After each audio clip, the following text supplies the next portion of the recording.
Hello and welcome. You're watching Market Fatafat on ET now with me, Sneha, and with me is Vinny Motiwala. Before we take the show ahead and talk about all the big buzzers in today's trade, let's interact with the management of Eco's Mobility. We have Rajesh Lumba, the chairman and MD, and Aditya Lumba, joint MD of Eco's India Mobility and Hospitality. And gentlemen, thank you so much for joining us on the show. First, congratulations on the IPO. Could you help us understand reasons behind the listing and the offer for sale? What is that component going to look like and the rationale behind it? Over this particular company, which was founded in 1996, this has been built up over the last 28 years. From 96 to, it took us 19 years to reach our first 100 crores revenue. Then we were able to quadruple the revenue from between 2015 to 2020. And now last year closed at a revenue of 554 crore rupees. So we have put in a good number of years into the business. Going for the new phase ahead for the growth of the business, we feel that in terms of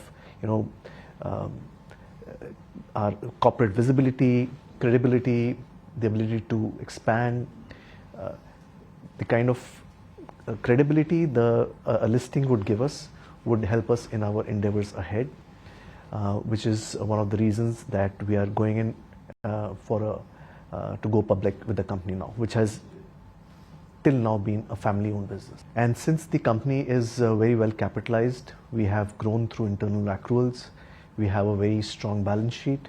The company does not need outside funding as of now. Even we have a debt equity ratio of only around 0.12% as on 31st March.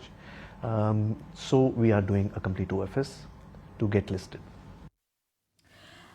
Right. Good afternoon, gentlemen. This is Vinny joining in the conversation as well. Rajesh, I just want to take this discussion forward. The company now operates both in B2B and B2C segment. What's the segmental breakup in terms of the contribution and the key growth levers ahead also for the company? We are majorly we are a B2B company. Most of our clients are corporates or institutions.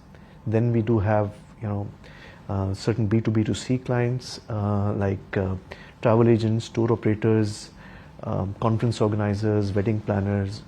Then we have a set of and a growing set of individual client business also. Within the B2B part, if you look at it, which are the corporates and institutions, we have the businesses all chauffeur-driven corporate mobility service. There are two flavors to it. One is what we call CCR or chauffeured car rental services. The other is employee transportation, ETS. Chauffeured car services is something that you may be using on a day-to-day basis. While if you look at the ETS business, this comprises of home office home pickup and drop, using mostly economy sedans or MUVs or minivans. And our typical clientele in this is a large corporates who have high head counts, who need these cars as a service or a benefit for their employees. And typically they would be global capability centers, ITS companies, call centers, BPOs, KPOs, manufacturing companies who use these services. And here we concentrate more on the top 10 cities where this service need is the greatest.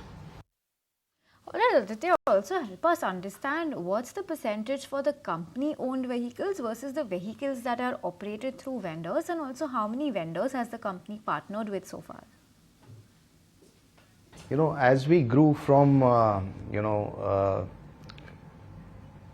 Delhi-based company when we started off, and we started expanding our services to other cities, we realized that the way to scale up the business efficiently would be by following an asset-light model and making sure that we partner with vendors and driver-cum-owners who basically run with our brand standards and are able to deliver a high quality of service to our corporate employees across the various cities where we are expanding into. So as we kept growing in the asset light model, our percentage of our owned vehicles vis-a-vis the total fleet size as of today, which is more than 12,000 vehicles that we operate across the country. Our percentage of the owned vehicles is around 7%. Basically, it's we want to make sure that it remains between 5 to 10% because that kind of distribution between the owned and vendor-based model and asset-light model gives us a good position to grow and ensure that our scalability remains intact. So we have over 3,000 vendors. The exact number you can look up in the RHP. Okay, and just lastly, Rajesh, talking about your revenue, 3-year revenue CAGR growth stands at around 75%. What's driving such growth for the company? What are you, your outlook kind of a vision that you could give us? Such growth levels, is that something that could be sustainable in the next couple of years? Last year, we saw a more normalized growth of 31%, and the Indian economy is now growing very well. The tourism is growing. You're seeing the number of airports that are being added on every year, the amount of road networks that are expanding like anything. Like I mentioned, GCCs, the global capability centers, the large clients that we need for employee transportation are growing at a fast pace, as you can see from the industry report and from government data. So all this is what has been fueling our growth.